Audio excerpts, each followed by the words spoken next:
Trent leaving Liverpool, Chelsea selling players in the summer, more Sancho criticism, the Ange out brigade, VAR decision making during the game. What else is there? Garnacho howler, Liverpool's next steps to the league title, and De Bruyne leaving Man City. We've got a lot to get into. Honestly, anything's better than what we watched yesterday. That game was so boring. I was watching a fan watch along during the game, and the game was so boring it made the fan watch along boring. I don't even know how that's possible, but it just did. Ladies and gentlemen, the biggest rat in football history, in my lifetime anyway. Go fuck yourself.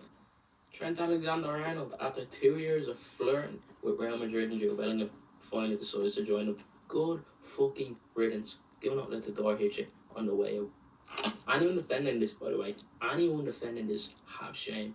Ooh, he's won everything for Liverpool. I don't give a bollocks. This is worse than Fernando Torres going to Chelsea, Luis Suarez forcing his way out to Barcelona, and Coutinho forcing his way out, in my opinion. Leaving your boyhood club as a scouser to go to Real Madrid. Steve McMahon fucked up, and Michael Owen also fucked up going there. And you haven't seen a pattern. Go fuck yourself. I don't think they should have announced it so soon. I think they should have waited maybe until like the final game to announce it or something, but I don't think announcing it this soon would have helped. It's a bit similar to the Klopp announcement when he said he was going to leave. Like, you should have just left it to the end of the season. I don't think Liverpool fans are actually annoyed about Trent. I think deep down they're annoyed because of what this means for them in the long term, because losing Trent, Van Dijk and Salah is a massive blow to them. Now, obviously Van Dijk and Salah are getting old, so they will need to be moved on anyway, but they don't have replacements for them, and their owners aren't very ambitious. So Liverpool are always, I guess, in the conversation, but they're never dominating. And I think that's what's really bothering them, because after this season, they'll win the league, but they won't be in the title race next season, I don't think. And that's what concerns them. Because if they were doing well and they had all the areas they needed sorted out, then this wouldn't bother them, because then they would just simply replace him and they'd forget about him. Real Madrid, you've got Rudiger on a free. I think they got Alaba on a free as well.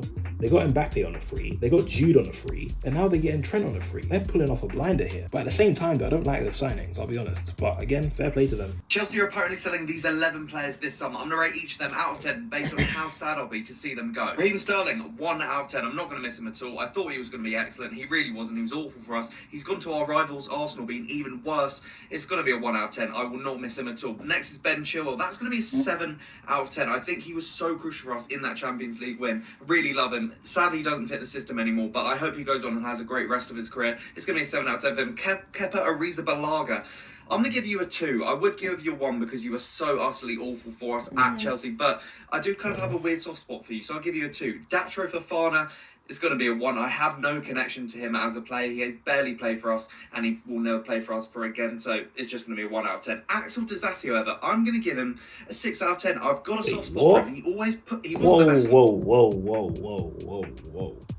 I was with you until you said 6 for Disasi. Like, honestly, the only players that I'd be sad to see leave on this list is Felix, Vega, Chalobah, and Chukwuemeka. Everyone else I don't care about, because Felix, very talented, but we just used him poorly. But at the same time, this guy can't stay at our club. Vega, he's a good defender. We should not be letting him go, and he's versatile. Chalobah, good backup option. And Chukwuemeka, we've let this guy rot for 2 years.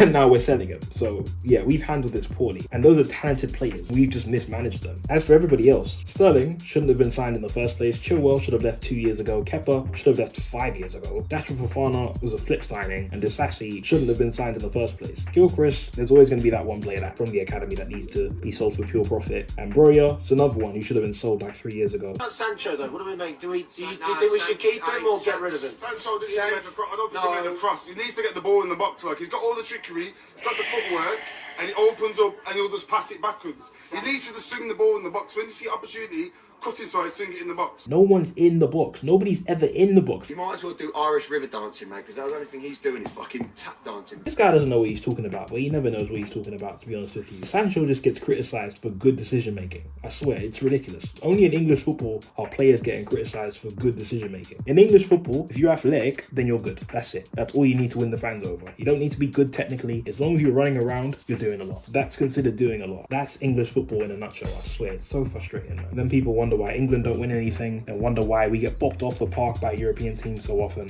The moment I saw Ange Postecoglou walk through that door looking like a car salesman, not a football manager, I should have known he was a fraud. You would never walk into the barber shop and choose the bald-headed barber to cut your hair, fam. So when I saw that Australian-looking Barry Evans looking more like he should be in Football Factory rather than be our football manager, I should have known. 16 losses in the league in 30 games, but you lot want to call me 16 negative, losses in 30 games, Premier League games, and this guy's still in his job. Yeah, that's mad. I knew Tottenham weren't going to have a good season, but I thought they'd be like mid-table, maybe 8th. But like, come on, man. Tottenham have had every type of manager. They've had the upcoming manager, and they've had the winner. Like, they've had the project, they've done everything. It's just down to the owners, really. I used to love watching Premier League football, but that game was just painful. That wasn't football. 12 minutes of stoppage time, because basically referees and VAR are incompetent. They need about 5 minutes to check this, which is clearly a foul. About 5 minutes to check his offside goal. It was about 5 minutes to check every decision, and it's ruining football. I mean, this was a pretty uninspiring game. Tottenham were 102 minutes of absolute nothing and rubbish. Like, the most exciting thing to come out of that game was Ange Postecoglou making a fool of himself. He gets booed for taking Bergbohr off, who's been Tottenham's best player the last 3 months for Saar. Saar then scores, so he starts cupping his ears to fans when you're 14th in the league and you've lost 15 games. Honestly, I and then swear. Saar's goal's ruled out, so he makes himself look like an idiot. But that was the most entertaining thing to come out of this game. Because I just knew Tottenham were going to do nothing. The game couldn't get going. It kept stopping for 5 minutes because VAR was taking so long, and they didn't need to take that long. Tottenham Chelsea is normally an all-timer of a game. You know, the 4-1, the 4-3 was a game. But today I sat here and I was like, I'm bored. It shouldn't take that long to make decisions when it goes to VAR. Like, the goal that was disallowed for Chelsea didn't need to take 5 minutes. The goal that was disallowed for Tottenham was a foul that should have been disallowed within a minute longest. Garnacho, yeah? I'm sorry. This is a stop right now.